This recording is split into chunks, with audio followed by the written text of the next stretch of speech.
සමාජ ජීවිතයේ අපේ කොහොමද අපි ඒක එකතු කරගන්නේ?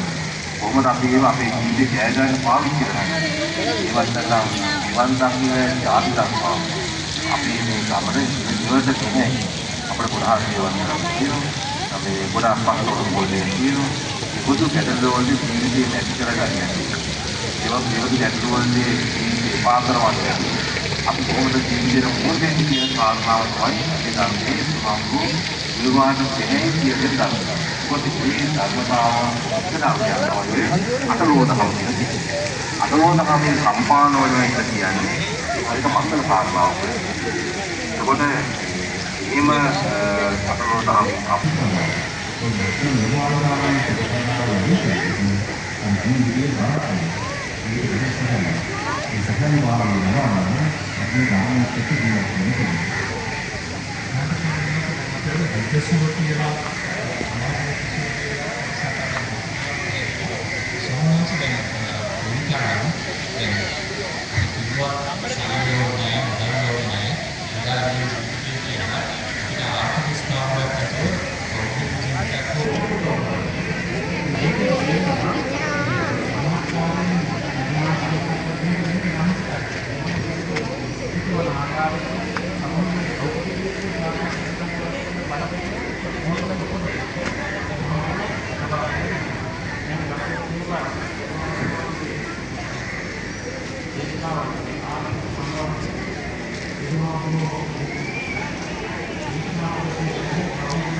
වෙසක් පොල් පොහොය.